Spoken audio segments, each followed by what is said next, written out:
Estamos en el archivo del Museo Nacional de Ciencias Naturales, uno de los archivos de historia natural más importantes de Europa. Para comprender las colecciones que aquí se reúnen, deberíamos remontarnos al siglo XVI. En ese momento, la escolástica resulta insuficiente para explicar el mundo.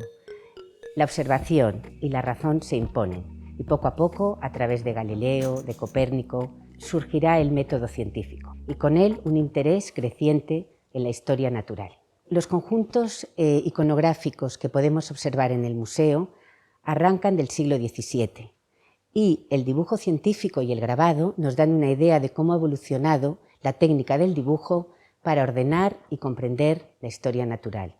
Nuestro volumen principal es de zoología, aunque también tenemos piezas de botánica y paleontología de enorme interés. Me gustaría explicar que a finales del siglo XVII, principios del siglo XVIII, es el momento que no solo despegan las ciencias naturales, sino también la técnica del grabado. Se pasan de los grabados xilográficos, los grabados sobre madera, se pasan a los grabados sobre planchas de cobre, que permiten una precisión aún mayor. Este perfeccionamiento de las técnicas de grabado permite la divulgación de la ciencia y hace que surjan grandes coleccionistas, suelen ser de clase muy acomodada, que compran libros ilustrados de historia natural. Las primeras ilustraciones de este tipo serían estos dos ejemplos, que corresponden a finales del siglo XVII, principios del XVIII. En el primero vemos una representación muy similar a cómo se disponían las piezas en los Wunderkamera o las cámaras de las maravillas. Como veis ahora mismo, no existe ningún orden, ninguna clasificación, ninguna intención de educar, sino simplemente de representar aquello que existe o creemos que existe. Se mezcla la zoología con la anatomía, no se respetan las escalas y la fidelidad de los ejemplares deja mucho que desear, porque muchas veces los dibujantes jamás habían visto estos animales.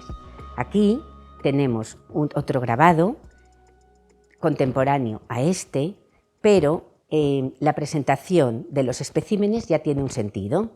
Estamos hablando de especímenes marinos, algunos conservados en líquidos preservativos de gran duración y luego ornamentados con algas, un erizo, un pez cofre, diferentes caracoles marinos.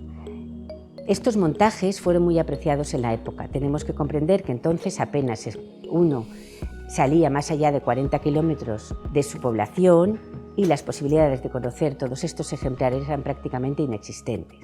A partir de aquí, poco después, surgirá Linneo y su sistema Nature.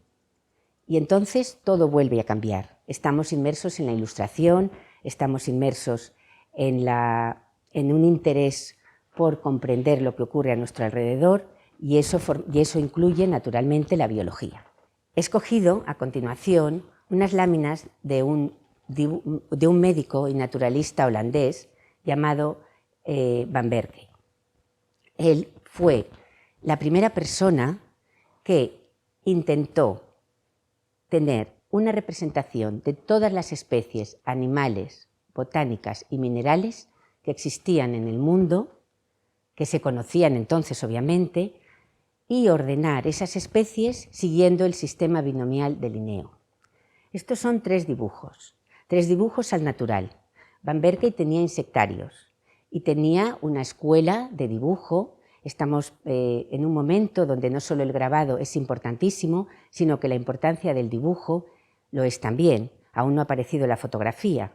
Los animales se representan, en este caso a escala, siempre se representan con la intención científica por su lado ventral y dorsal. El abigarramiento de las especies es importante porque el papel es muy caro y entonces intentan aprovechar el papel. En ese aprovechamiento del papel se indican los especímenes con iniciales. Estas láminas venían acompañadas de una cartulina que por desgracia en muchos casos se ha perdido, pues una cartulina donde se escribía el nombre del animal, siguiendo la clasificación linneana y al mismo tiempo en holandés. Se trabajaba primero un boceto a lápiz y después se coloreaba, con la mayor fidelidad posible. Luego vais a ver cómo el dibujo científico evoluciona no solamente en perfección, sino también en intención. Pero en este momento, a mediados del siglo XVIII, lo importante es la clasificación. La clasificación para comprender y hacer una clasificación inequívoca. En estos lepidópteros y en estos saltamontes se ve perfectamente la intención del dibujante. La fidelidad al color se trabaja sobre todo con la acuarela, porque la acuarela permite crear capas y es muy importante esas veladuras que crea el agua y el color para ver la transparencia de las alas de los insectos, por ejemplo. Estos dibujos, en muchísimos casos, serán grabados y publicados en libro. Los gabinetes siempre son de dibujo y estampa, los gabinetes de historia natural. En muchos casos también los grabados se coloreaban después a mano, intentando imitar la coloración del dibujo original. Estamos ya a finales del siglo XVIII. España está imbuida de la Ilustración igual que nuestros países del entorno. Y eso significa que hay que conocer la ciencia con una intención útil. Y así Carlos III encarga un proyecto para estudiar los peces que habitan en nuestras costas, las técnicas de pesca de los mismos, los tiempos de veda para que estas pesquerías den una producción mayor y así evitar la exportación del bacalao de Inglaterra, nuestro máximo enemigo por entonces. Y el resultado son estos bonitos grabados que veis. La idea no era esta, pero es que el dibujo científico siempre tiene un componente de belleza. Los dibujos que Miguel Cros hizo en alta mar y coloreó en alta mar, por eso la viveza de los colores, porque son animales que cuando llegan al puerto han perdido su coloración original. Bien, pues esos dibujos eran de tal calidad que Calcografía Nacional, por orden de Carlos III, ordenó estamparlos y distribuirlos, y a continuación colorearlos a mano, iluminarlos. El papel de estos dibujos es de máxima calidad, es un papel berjurado, tiene la filigrana, las especies están identificadas, los colores son muy fieles al original. Seguimos en este momento, finales del siglo XVIII, donde la intención del dibujante es la representación y de este modo ayudar al científico a identificar el ejemplar. A continuación del dibujo siempre observamos la identificación siguiendo la clasificación linneana y luego el nombre local, en este caso en quechua, ¿no? Pero aunque la representación es lo más importante, los dibujantes ya pretenden dar más información de detalle. Por ejemplo, en este caso la representación de este vespertilio o murciélago se hace con las alas extendidas, porque es importante ver la envergadura del animal, el esqueleto de sus dedos, la parte ventral donde podemos observar la nariz. Hay un montón de detalles que ayudan al naturalista a trabajar sobre el espécimen.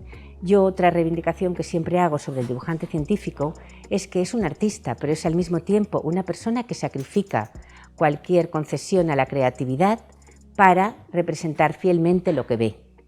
Pacífico ya es mediados del XIX, estamos en 1866. Esta expedición, también financiada por la corona, como todas ellas, llevaba un fotógrafo. Fue la primera vez que una expedición científica llevaba un fotógrafo, pero no obstante, el dibujante seguía siendo un elemento fundamental para el avance de la ciencia.